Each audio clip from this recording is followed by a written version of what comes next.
privilégio nós podermos participar e partilhar do corpo de Cristo. Amém? Então eu pedia que vocês pudessem abrir comigo em Lucas, no capítulo 24, e vamos ler a partir do verso 13, o texto que relata uma experiência de duas pessoas que acompanharam Jesus por volta de 3 anos no seu ministério, e eles ouviram tudo o que era necessário para continuar o ministério do Senhor Jesus.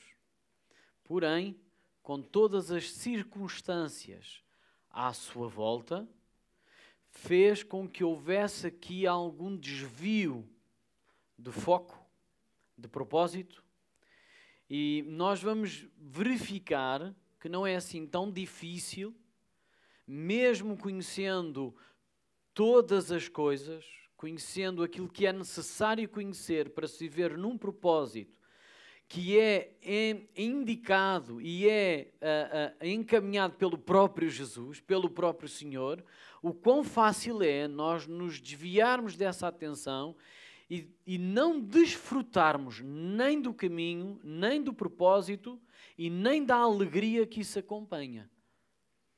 Então vamos ler isso. Mas antes de lermos, gostava que nós pudéssemos curvar a nossa cabeça e pedir a ajuda do nosso Deus que nos guie pelo seu Espírito na leitura e no discernimento da sua palavra. Nosso Deus, nosso Pai, obrigado. Obrigado porque tu estás aqui conosco. Sabemos isso porque tu nos prometeste que estarias todos os dias conosco, até à consumação dos séculos.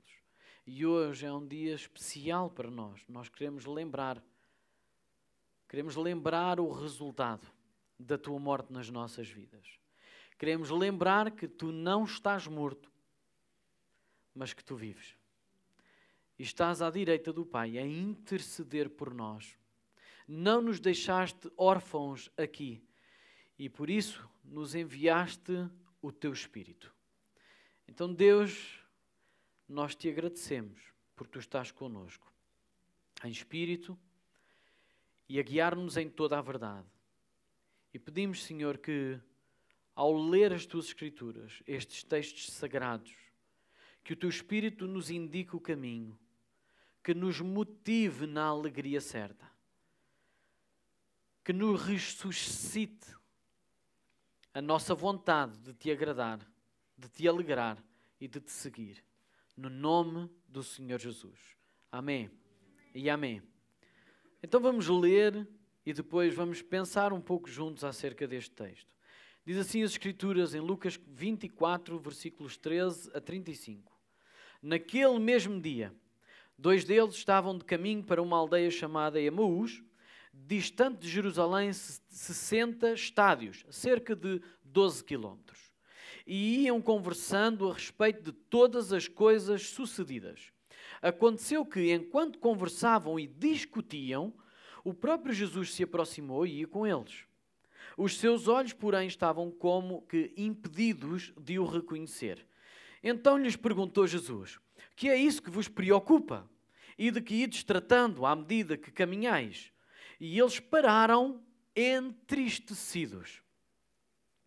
Um, porém, chamado Cleopas, respondeu dizendo: és o único, porventura, que tendo estado em Jerusalém, ignoras as ocorrências destes últimos dias? Ele lhes perguntou: quais?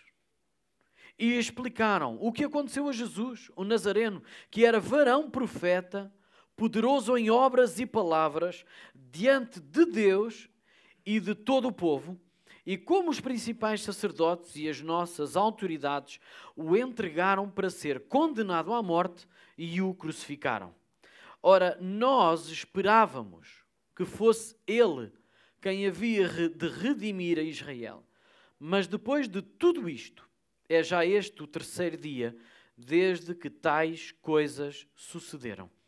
É verdade também que algumas mulheres das que conosco estavam nos surpreenderam, tendo ido de madrugada ao túmulo, E, não achando o corpo de Jesus, voltaram dizendo terem tido uma visão de anjos, os quais afirmam que ele vive.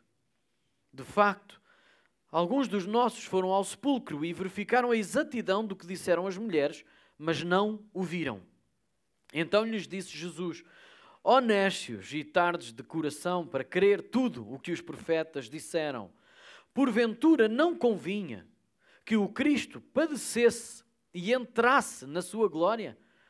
E começando por Moisés, discorrendo por todos os profetas, expunha-lhes a que a seu respeito constava em todas as Escrituras. Quando se aproximavam da aldeia para onde iam, fez ele menção de passar adiante, mas eles o constrangeram, dizendo: fica conosco, porque é tarde e o dia já declina.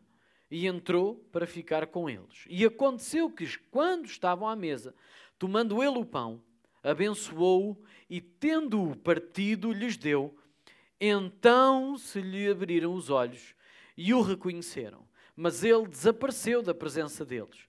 E disseram um ao outro: porventura não nos ardia o coração quando ele pelo caminho nos falava, quando nos expunha as Escrituras? E na mesma hora, levantando-se, foram para Jerusalém, onde acharam reunidos os 11 e outros com eles, os quais diziam: o Senhor ressuscitou e já apareceu a Simão.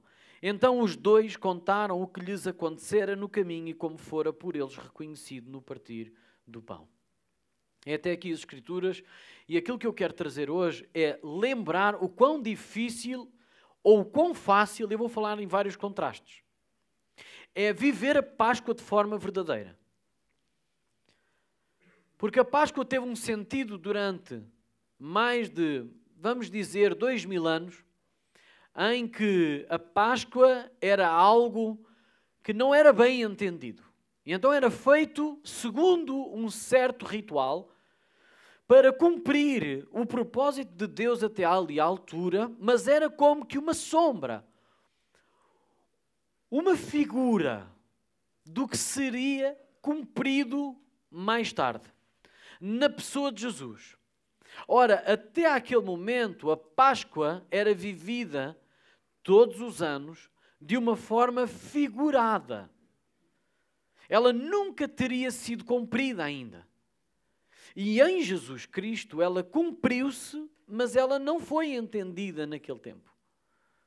E eu penso e acredito com todas as fibras que eu tenho, que ainda hoje a Páscoa é vivida de uma forma idêntica por muitas e muitas pessoas.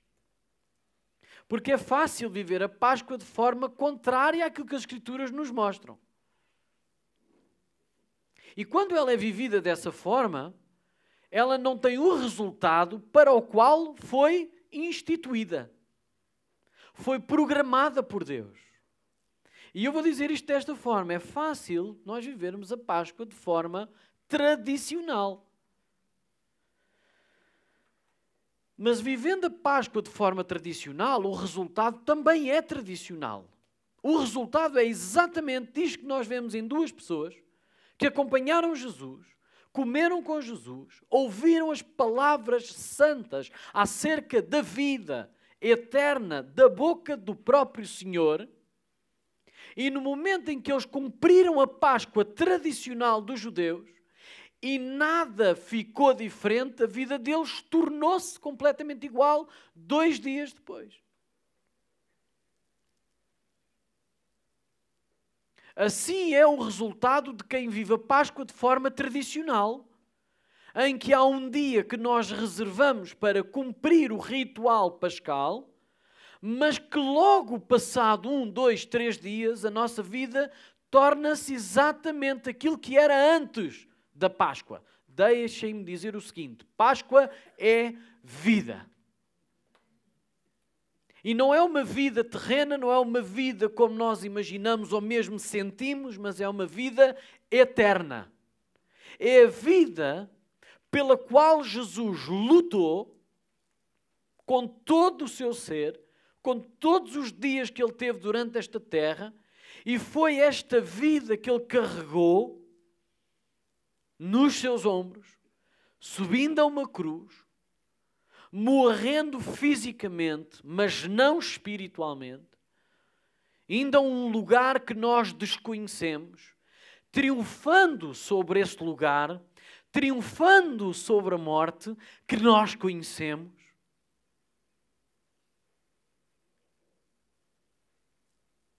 Mas tendo um resultado eterno, mas deixem-me dizer o seguinte, mas apenas este resultado apenas é visível naqueles que não vivem tradicionalmente, mas vivem confessionalmente. Por convicção e confissão, não de palavras apenas, mas principalmente de vida e coração. E Jesus anda ao resgate das pessoas. Se há alguém que ama pessoas, esse alguém é Jesus. É alguém que se doa constantemente por aqueles que ele ama, por aqueles que ele reconhece que são seus, mesmo quando eles se extraviam, depois dele dar tudo. Coisa que nós ainda não conseguimos entender, muito menos explicar e ainda menos expor pela nossa maneira de viver. Deixem-me pôr isto desta forma. Na sexta-feira, foi a primeira parte do nosso tempo juntos, nós lembramos somente a morte do Senhor, a entrega, a paixão, tudo aquilo que Ele fez, tudo aquilo que Ele era e tudo aquilo que Ele deu por nós, para nosso resgate. Mas nós findámos o tempo com Ele sepultado, para que nós pudéssemos ter uma experiência de pensar e de experimentar aquilo que os discípulos experimentaram. Claro, figuradamente, porque nós estamos a ver o filme de trás para a frente. Certo? Mas nem sempre quem vê o filme de trás para a frente tem o resultado ou a alegria completa desse mesmo filme. É necessário ver de trás para a frente, de frente para trás, do meio para o fim, do meio para o princípio e viver e introduzir-se lá dentro. Por isso é que os evangelhos nos relatam e nós temos sempre a tendência de, quando chegamos ao fim, dizer, já não me lembro do início. Nós precisamos de experimentar aquilo que está a ser vivido. Estes discípulos que nós vimos aqui, cabisbaixos, a fazer um curso completamente contrário àquilo que tinha sido entregue por Jesus Cristo, toda aquela alegria, toda aquela convicção estava a ser esmorecida, estava a ser roubada pelas circunstâncias. Então o que eles mostraram que tinham sido cumpridas era a Páscoa tradicional judaica. Porque a Páscoa verdadeira confessional é Jesus está vivo. Jesus ressuscitou. Jesus é rei. Tal e qual como ele pronunciou, e muita gente lhe cuspiu na cara. Está cumprida a vontade de Deus. Mais, está cumprida a justiça de Deus. Sabem que nos profetas o amor de Deus não era pronunciado. Era a justiça de Deus que era pronunciada. E sabem quando João 3,16 está escrito Deus amou o mundo de tal maneira, isso não cabia na mente dos profetas. Porque aquilo que eles anunciavam era a justiça de Deus, o juízo de Deus sobre o pecado. E o juízo de Deus veio à humanidade. E foi nesse dia de sexta-feira que o juízo de Deus cruzou com o amor de Deus. Mas não ficou por ali. A justiça foi cumprida. A justiça foi cumprida. Mas o amor prevaleceu. E ele só é provado e manifesto na ressurreição de Jesus. E aqueles discípulos estavam cabisbaixos a viver os resquícios da Páscoa tradicional, em que tinham cumprido um certo ritual de tomar o pão, de tomar o cálice, de fazer todos aqueles rituais que demoram à volta de 3 a 6 horas, lembrando desde a libertação do povo judaico, hebreu, da altura de Moisés, e a lembrar os tempos amargos, o pão amargo das ervas, e a lembrar todas aquelas coisas, mas a lembrar também a libertação judaica, hebreia, daquela altura. Eles lembraram isso tudo. Mas naquele terceiro dia, eles estavam dispostos a seguir uma vida tradicional. O primeiro erro deles foi isolarem-se do corpo.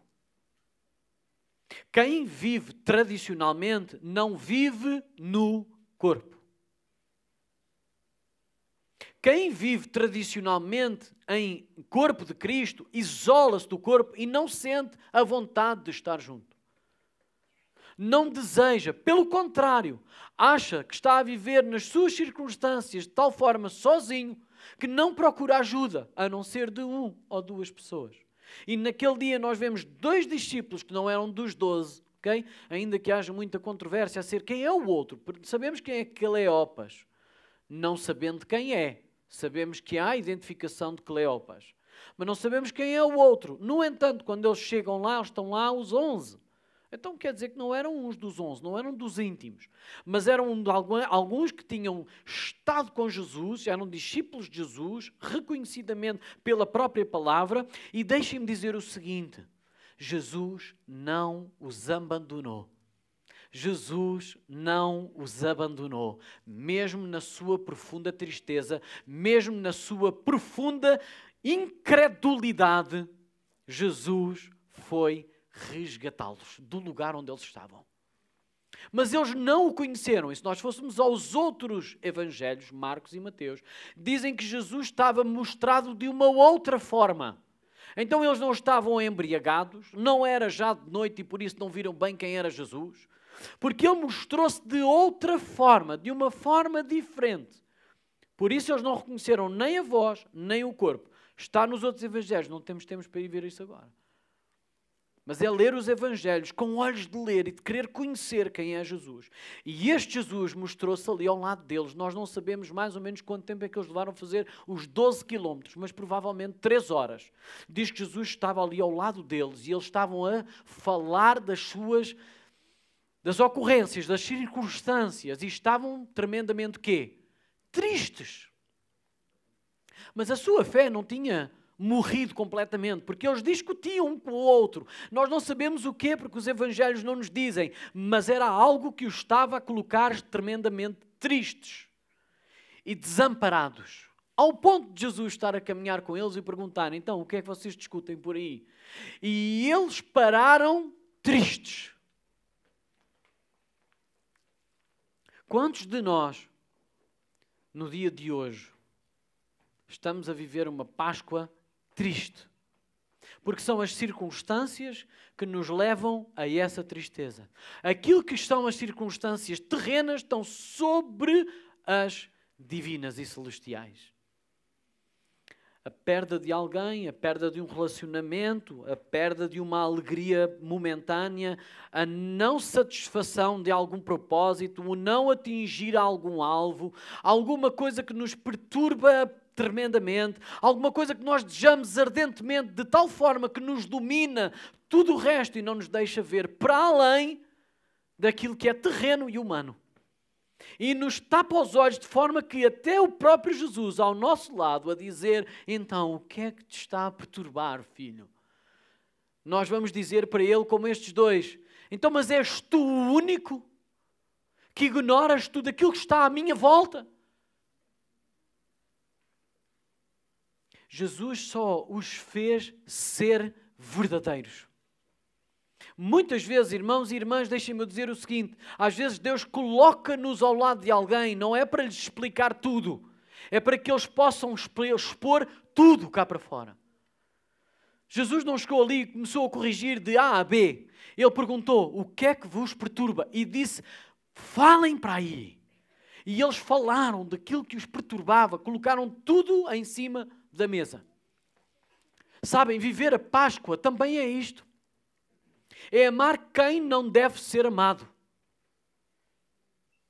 Ouçam, Jesus não tinha nada com eles. Não tinha crédito. Eles não tinham crédito com Jesus.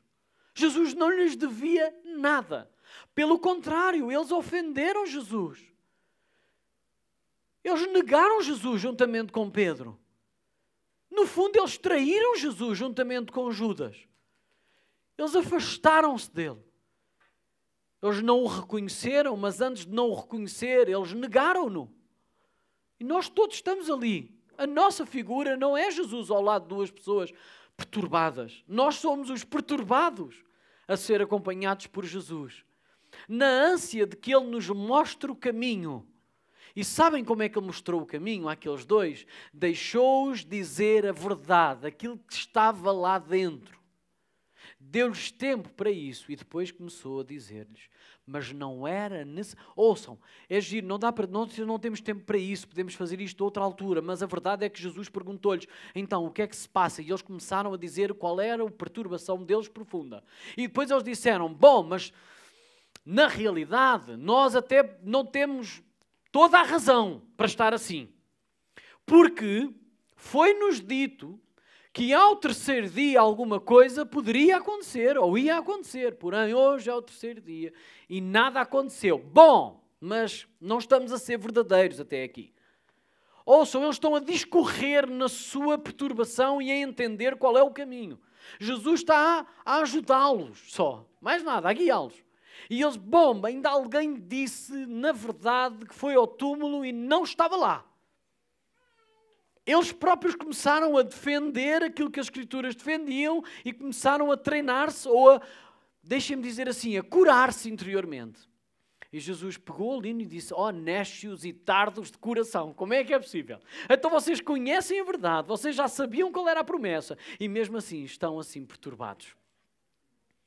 Quantos de nós conhecemos a promessa, sabemos que Jesus não está morto, não está num túmulo, Jesus vive, mas o nosso semblante é um semblante caído, por causa das circunstâncias. Irmãos, não vamos viver de forma tradicional, mas confessional, convicta de que Jesus está vivo, está no controle, Ele continua a reinar e Ele está no controle das nossas vidas. Sim, vamos ter dificuldades. Qual é a novidade? Nenhuma. Nós já sabíamos que as diferenças, dificuldades iriam continuar à nossa volta. E Ele diz, olha, no mundo tereis o quê? Todos nós sabemos isto. No mundo tereis aflições, mas tende bom ânimo. Porquê? Pois eu venci o mundo. Sabe o que quer dizer o mundo? É tudo aquilo que está englobado naquilo que nós identificamos como nossas maiores barreiras para ser feliz. É tudo aquilo que nós dizemos, é isto é que me preocupa, é isto é que me chateia, é isto é que me tira do sério, é isto é que me entristece profundamente, é isto que me faz fazer incrédulo. Jesus diz o quê? Nada dessas coisas poderão perturbar-te, porque eu já as derrotei. Quando nós dizemos Jesus está vivo, nós não estamos a dizer apenas que a pessoa de Jesus está viva. É que tudo o que engloba essa vitória foi-nos dada. Irmãos, foi-nos entregue. Nós temos o privilégio de dizer, nós somos vitoriosos. A vitória é nossa. Melhor, a vitória está em nós. Porquê? Porque Jesus vive em nós, pelo seu Espírito. E quando aqueles discípulos começaram a ouvir Jesus, eles só disseram mais tarde, quando ele já não estava lá, mas o coração deles ardia. Ardia de tal forma que quando Jesus disse assim, bom, eu agora vou seguir em frente, vou-vos deixar. Eles foram tão tímidos que não conseguiram dizer, não, nós gostávamos de ouvir mais. E eles arranjaram uma desculpa. Espera aí, já é tarde. Fica connosco porque já é tarde. O que é que eles estavam a dizer? Como nós dizemos muitas vezes. Senhor, eu estou a fazer esta oração, não é por causa de mim, é por causa de ti.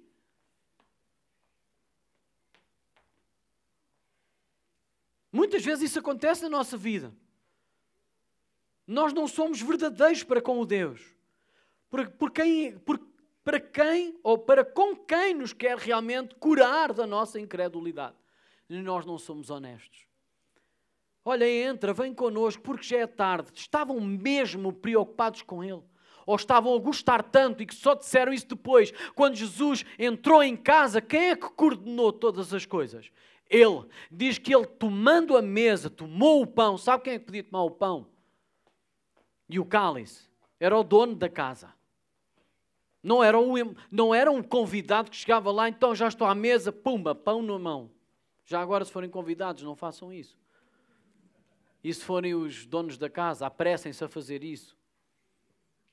Que é para um convidado não estar com tanta fome e ter que fazer isso com vergonha. Mas a realidade é que Jesus, ao entrar naquela casa, Ele tomou o pão, abençoou. Ouça, este é um carimbo, isto tem a ver com a identidade de Jesus. Jesus nunca tomou um pão sem dar graças. Identidade de um cristão. E foi isso que abriu os olhos deles. Quando Deus, encarnado, agora já estava glorificado, tomou o pão, deu graças e o partiu. Ele desapareceu. Mas ele fez o trabalho que era necessário. Diz que lhes ardeu o coração. Eles disseram assim: "Ah, era ele! Não nos ardia o coração enquanto ele discernia, discorria nas Escrituras acerca do que havia de acontecer?" Sabe o que é que aconteceu naquele momento? A Páscoa tradicional foi derrotada pela Páscoa confessional. Diz que eles se levantaram na mesma hora e eles procuraram o corpo de Cristo. Eles foram juntar-se com o restante parte da igreja. E eles iam fazer o quê? Animá-los. Nos outros evangelhos diz que eles não acreditaram no que aquelas duas testemunhas disseram. Mas nós não vemos que eles voltaram atrás. Pois não? Não, não faz mal. Nós não viemos aqui para ser certificados por vocês. Nós já fomos certificados por Jesus. Nós estamos aqui para animar-vos na vossa incredulidade, da mesma forma que o Senhor fez connosco no caminho.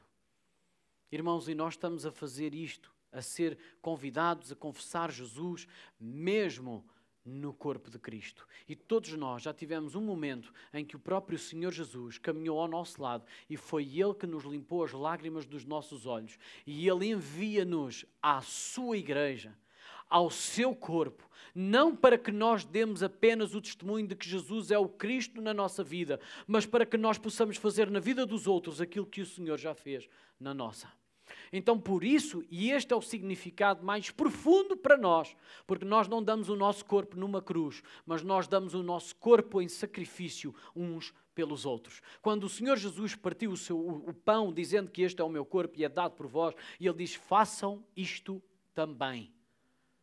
Muito nós fazemos de uma forma ritual, ok? Figurada, com o pão real.